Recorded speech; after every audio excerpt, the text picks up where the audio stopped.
buenos días, Master. Somos el grupo número 12, integrado por Angélica Ceballos, Walter Chávez, Dana Mejía, quien les habla Milena Morante y Rudy Yunga.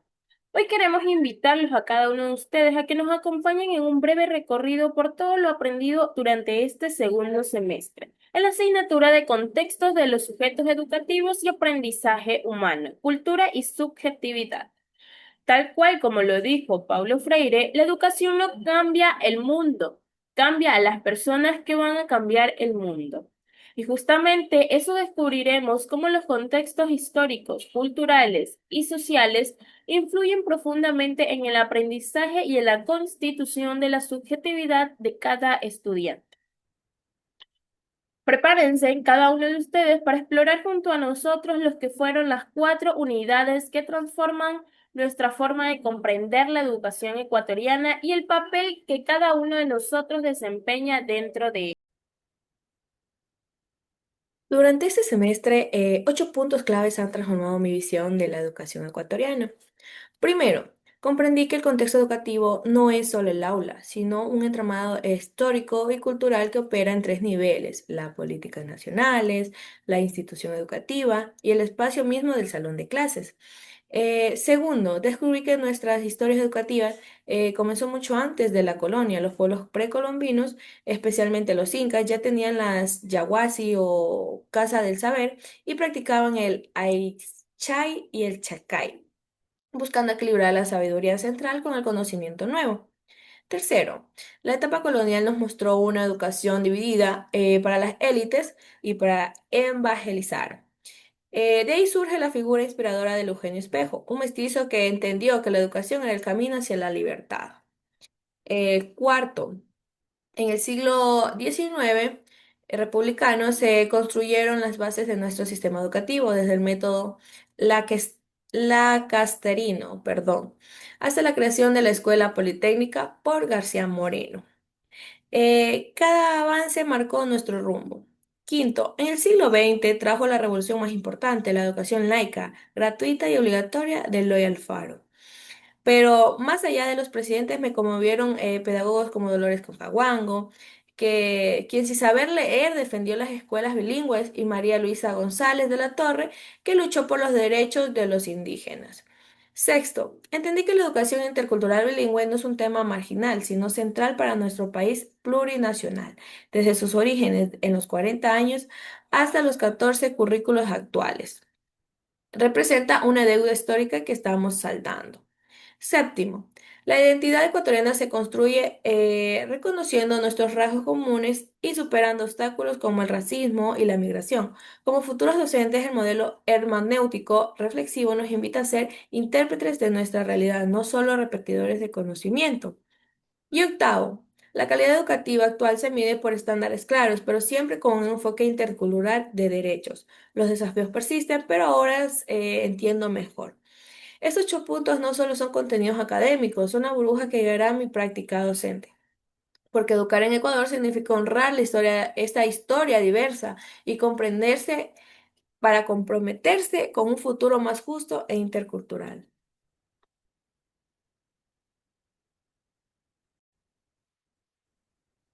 En este semestre, en la materia de contexto, he tenido varios aprendizajes, pero quiero abordar en este momento la unidad número 2, los principales temas que se han tomado en esta materia, que es el proceso de aprendizaje de los contextos educativos. ¿Cómo aprende el ser humano? A través de la educación, que se le imparte ya a las personas que han pasado, pues, un poquito más del estudio, le imparten a las nuevas generaciones. El aprendizaje, el ser humano no solo aprende en la escuela, a través allí escribiendo, sino en cualquier lugar donde él se desenvuelva, en la plaza, en la casa, en la iglesia, en cualquier lugar. Aprende, adquiere conocimiento.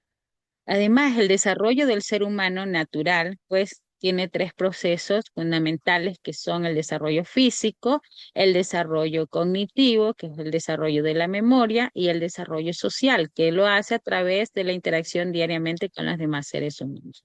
El ciberespacio es parte fundamental en el siglo XXI, ya que ahora no solamente la educación se reduce en tomar nota en un cuaderno de un libro o que un profesor se lo explique todo, sino que ahora existe el mundo digital. A través de las plataformas podemos aprender, e inclusive si estamos del otro lado del mundo, podemos aprender y así compartir conocimiento. Otro tema que también se abordó que me pareció muy interesante fue la educación en el Ecuador y sus estándares de calidad. ¿Cómo es la educación en el Ecuador? Pues bueno, la educación en el Ecuador se la puede decir en tres modalidades. La formal, que es desde la inicial hasta la universidad, donde se estudia cada año y se le da el certificado de haber culminado sus estudios. La educación no formal, que es la que se hace a través de talleres, a través de cursos, y la educación informal, que es la que se va aprendiendo toda la vida a base de la experiencia. Pero en la educación formal están divididos en tres niveles, que es la inicial, la básica y la superior, la bachillerato. En el inicial, pues ahí se divide en dos, igual en la básica, depende de las edades, están divididos.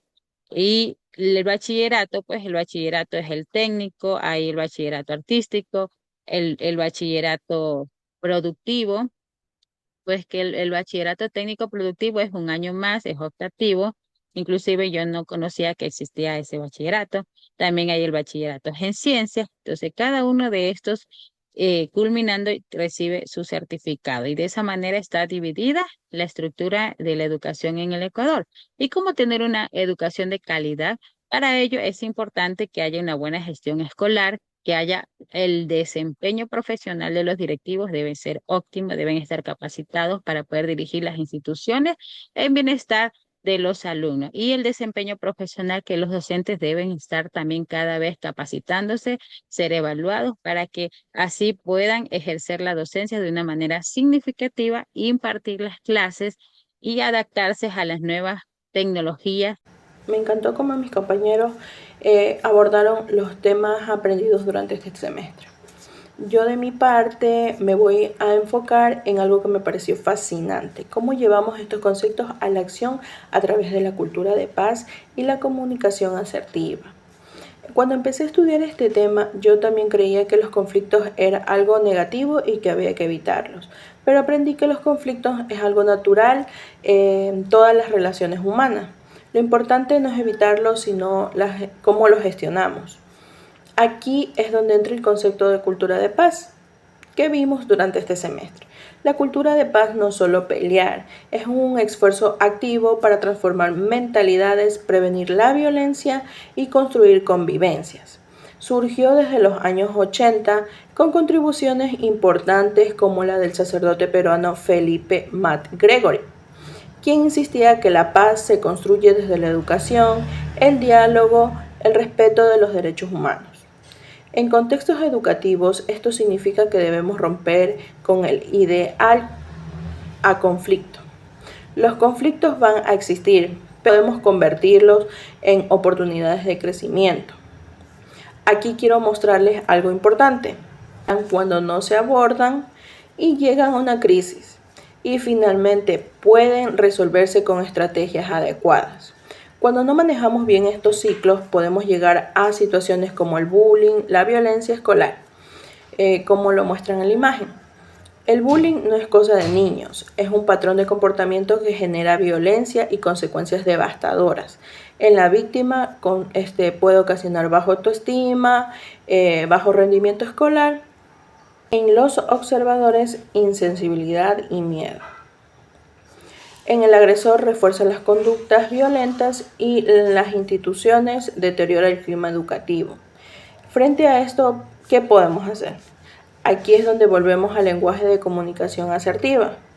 La comunicación asertiva es una herramienta poderosa que nos permite expresar lo que sentimos y pensamos, hacerlo de una manera honesta pero respetuosa, defender nuestros derechos sin agredir y escuchar activamente a los demás. El trabajo comunitario en las aulas no solo esto se convierte en una herramienta de transformación metodológica como la investigación, la acción participativa nos enseña que no vamos a arreglar a las comunidades, sino que aprender de ellas, dialogar y construir juntas. Para cerrar mi parte, quiero dejarles una reflexión. Construir cultura de paz es un proceso intencional que requiere diagnóstico del conflicto real, capacitar a todos los actores, implementar planes de mejora y hacer seguimiento constante. La unidad 4 aborda la educación equitativa e innovadora desde los principios de los contextos, enfocándose en la educación de calidad hacia el año 2030. El objetivo central es identificar los estándares y las dimensiones de la calidad educativa en el Ecuador. La introducción señala que la calidad educativa no es un concepto fijo, sino que evoluciona con la sociedad y responde a los criterios históricos, sociales y pedagógicos. Según la Constitución de nuestro país, Ecuador, la educación es un derecho a lo largo de la vida y además debe ser de total calidad. Para poder comprender esta calidad, el Ministerio de Educación nos indica que se debe considerar que la sociedad que nosotros queremos y qué tipo de personas se busca formar. Por ello, la calidad se evalúa mediante estándares que describen los logros esperados de los estudiantes, los docentes, las instituciones y adicional a eso los directivos. El documento explica 5 dimensiones fundamentales de la calidad educativa en Ecuador abordado en la unidad número 4. En primer lugar, tenemos lo que es el acceso, lo que nos ayuda a garantizar que todos los estudiantes puedan ingresar al sistema educativo, aunque existen diversos desafíos en las zonas rurales. Sin embargo, eso no es un impedimento. Tenemos como segundo punto lo que es la equidad. Reducir las brechas por género, etnia o condición socioeconómica se refiere al punto de equidad. Como tercer punto tenemos la pertinencia. En esta nos indica lo que es asegurar que el currículo responda a las necesidades sociales y del mundo actual. Como cuarto punto tenemos lo que es la eficiencia. Esta es una relación entre recursos invertidos y resultados avanzados o resultados alcanzados. Como quinto punto tenemos lo que es la eficacia, que es el cumplimiento de los objetivos educativos como el rendimiento y la graduación. Además, se enfatiza que la calidad no solo depende del rendimiento académico, sino también de aspectos como lo es la autonomía intelectual, lo que es la formación ética, el desempeño docente y lo que es la gestión escolar. Por otro punto, tenemos que el Ministerio de Educación establece criterios claves que convierten lo que son las dimensiones para poder evaluar lo que es la calidad. Tenemos como primer punto lo que es equidad, lo que es igualdad real de oportunidades y la pertinencia en el sistema educativo. Segundo punto tenemos el aprendizaje, que es un proceso planificado, coherente y flexible que responde a las necesidades y potencialidades. Tercer punto tenemos el rol docente. Por lo general, su desempeño profesional se centra en lo que es el proceso educativo, cómo se desarrolla dentro del proceso educativo. Y como cuarto punto tenemos el rol de los directivos. Aquí principalmente se toman en cuenta porque los directivos son particularmente una fuerza de liderazgo y gestión dentro de la institución educativa. Finalmente, se explica que los estándares de calidad educativa son trazados por el Ministerio de Educación y tienen finalidades esenciales, como son lo que es orientar, apoyar y monitorear la acción del sistema educativo hacia la mejora continua. Adicional a eso, también es importante proveer insumos para decisiones de política pública con el fin de alcanzar una educación de calidad. Estándares de aprendizaje. Los estándares de aprendizaje en el Ecuador se enfocan en garantizar que los estudiantes alcancen un nivel óptimo de conocimientos y competencias en las diversas áreas. Estos estándares abarcan desde la educación inicial hasta la educación media y diseños para mejorar el rendimiento estudiantil. Los estándares de aprendizaje en el Ecuador son pautas establecidas para definir los conocimientos y habilidades y competencias que los estudiantes deben alcanzar en cada nivel educativo. Los estándares desarrollados por el Ministerio de Educación están avalados por el Instituto Nacional de Evaluación, INEVAL. Los estándares de comprensión lectora y comunicación. Estos estándares evalúan las habilidades de los estudiantes para comprender y analizar los textos de diversa complejidad, así como expresar sus ideas y de forma coherente y precisa. La comprensión lectora y la comunicación son áreas esenciales, ya que éstas implementan el aprendizaje en todas las materias. En el Ministerio de Educación ha implementado programas para mejorar estos aspectos desde la educación inicial. Los estándares de matemáticas. En el área de matemáticas, los estudiantes deben de aprender y enfocar en el desarrollo del pensamiento lógico y de la resolución del problema. Los estudiantes deben adquirir competencias en aritmética, geometría, álgebra y estadística. Según su nivel de educación, estos estándares buscan preparar a los estudiantes para enfrentar situaciones prácticas y académicas que requieren el razonamiento cualitativo. En los estándares de ciencias naturales y el medio ambiente, los estándares indican que ciencias naturales es el conocimiento de principios básicos en biología, física, química y también abarcar el cuidado al medio ambiente. El objetivo es fomentar el interés investigativo y científico para desarrollar la conciencia en la ecología, ya que los estudiantes pueden aportar una parte muy significativa. Estándares de ciencias sociales. Los estudiantes deben comprender los principios básicos de historia, geografía y cívica, lo cual les permite tener una visión crítica de la sociedad y la cultura. Estos estándares incluyen que el conocimiento de la historia nacional y mundial, el entendimiento de los derechos y deberes ciudadanos con el respecto de la diversidad cultural. Tenemos los estándares de habilidades socioemocionales. Los más recientemente en el Ecuador ha incorporado estándares de habilidades socioemocionales que se enfocan en desarrollar competencias como la empatía, la reducción de conflictos y la autocontrol emocional. Estos estándares son importantes para que los estudiantes no solo desarrollen las capacidades cognitivas, sino que también su bienestar emocional. Tenemos los estándares de calidad educativa en la nueva infraestructura. En el Ecuador, los estándares de calidad educativa para infraestructura escolar están diseñados para asegurar que los espacios educativos sean seguros, funcionales y promuevan un ambiente de aprendizaje educativo estable. Estos estándares son establecidos por el Ministerio de Educación. Tenemos los estándares de seguridad y resistencia de la estructura. La infraestructura educativa solo para cumplir con normas de seguridad y resistencia estructural para sorprender condiciones climáticas y sísmicas, especialmente en las zonas vulnerables. Estas normativas buscan garantizar la seguridad física de los estudiantes y los docentes dentro de las instituciones. La educación en espacios educativos. Los espacios educativos deben estar diseñados para facilitar el aprendizaje, lo cual incluye aulas de bienestar iluminadas, ventiladas y con un espacio adecuado para la movilidad de los estudiantes en el Ecuador. Los estándares de infraestructura enfatizan la necesidad de contar con aulas biológicas, laboratorios, áreas creativas y espacios para una comunicación que contribuyan con el desarrollo integral de los estudiantes.